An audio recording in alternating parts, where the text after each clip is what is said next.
Hello class. This video is going to focus on 1.7, which is midpoints and bisectors. The goal of this video is I can find missing values using the definition of a segment bisector.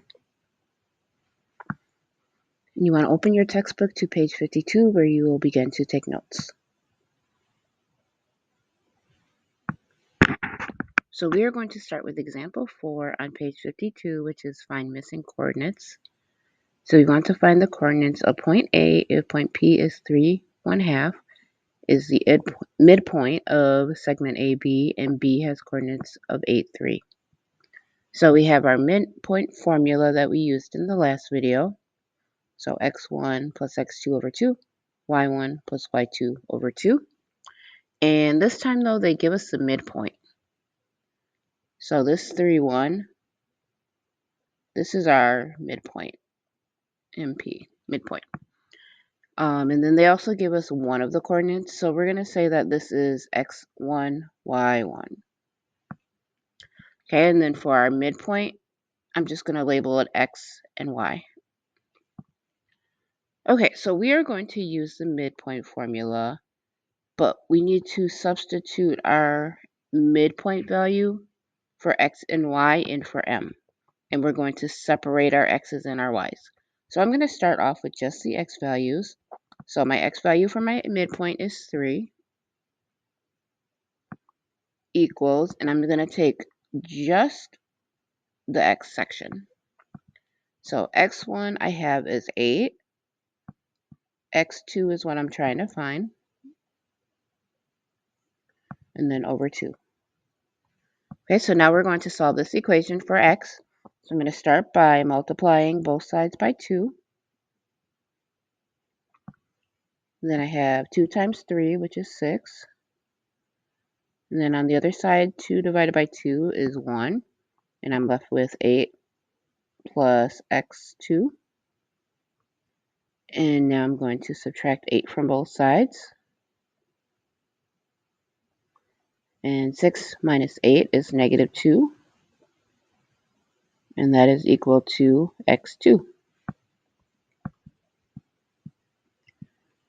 Okay, so now we're going to find y2. So in order to do that for my midpoint, I'm going to use the y value of my midpoint, which is 1/2. And I'm going to set that equal to the y's from the midpoint formula. So y1 is 3, which comes from my b coordinate, and plus y2 is what we're trying to find, over 2. And I'm going to start the same way I did in the last equation. So I'm going to multiply both sides by 2.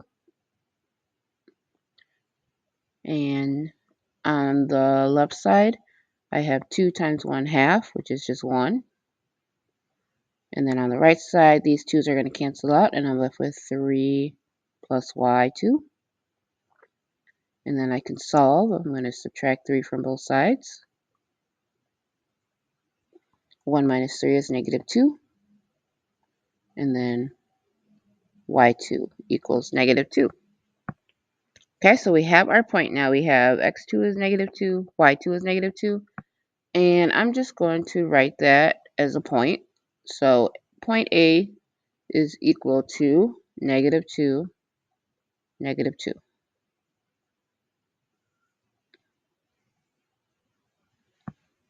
Okay, so we were able to find the coordinates of the other point when given the midpoint in one of the points.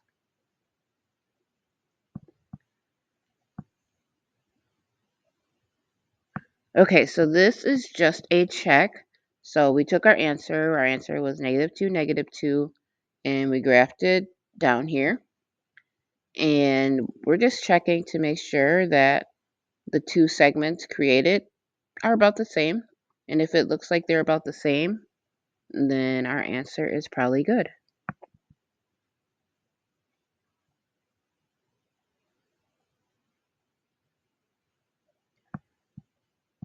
Okay, because the midpoint separates a segment into two congruent segments, we can say that the midpoint bisects a segment.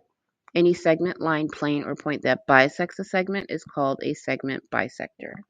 So the thing about a segment bisector is you always get two congruent parts when something bisects.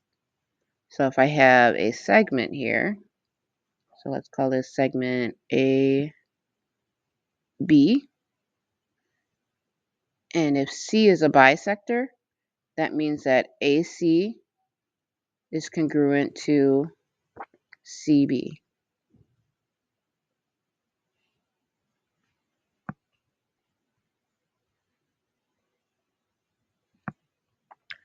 Okay, we're going to do example 5 on page 53. This is the check part. So we want to find the measure of RS if S is the midpoint of RT. So we know S is a midpoint, which means that RS is congruent to ST. So they're equal. So I'm going to set them equal to each other. RS equals ST, which means that I can take their expressions and set them equal to each other. So 7x minus 5 equals 6x plus 4. And then we have an equation that we can solve for x. So I'm going to start by subtracting 6x.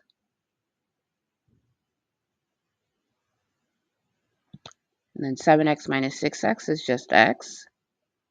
Minus 5. 6x minus 6x is 0. And then we're left with 4 on the right side. So now I'm going to add 5 to both sides. And I'm left with x on the left. 4 plus 5 is 9. Okay, so we have x equals 9. So now the problem, though, wants us to find the measure of RS. So the measure of RS is this section. And in order to find that, I'm going to substitute the value we found for x into that expression. So I'm going to do 7x minus 5. And I'm going to replace the x with 9. So 7 times 9 minus 5. And 7 times 9 gives me 63. And then 63 minus 5 is 58. So the measure of RS is 58 units.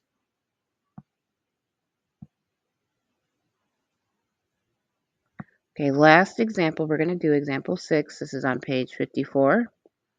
So we want to find the measure of segment AC if B is the midpoint of AC. So B is the midpoint, which means that AB and BC are congruent. So we can say that they're equal to each other.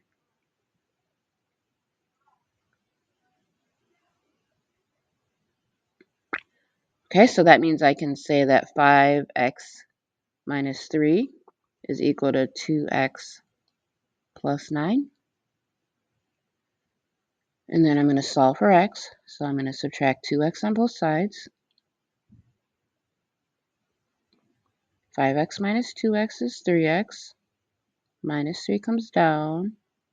And then on the right side, we're left with 9. Now I'm going to add 3 to both sides. So I'm left with 3x equals 9 plus 3 is 12. Now I divide by 3. And I get x equals 4. Okay, so now we have x. And it says we want to find the measure of AC. So AC is this whole segment. So we can do it a couple of different ways. We can either substitute x into both expressions and add them together, or we can substitute x into one of the expressions and then just multiply by 2. So I'm going to use segment AB. So I'm going to say segment AC equals 2 times AB, since AB and BC are the same. Okay, so then that's 2 times AB, which is 2x plus, not 2x, 5x. 5x minus 3 Okay, so then I'm going to substitute 4 for x. So that's 2 times 5 times 4 minus 3. And then 5 times 4 is 20. 20 minus 3 is 17. And then 2 times 17 is 34. So the measure of AC is 34 units. Okay, that is it for 1.7b. Remember, you need a 75% on the quiz for this video in order to move on.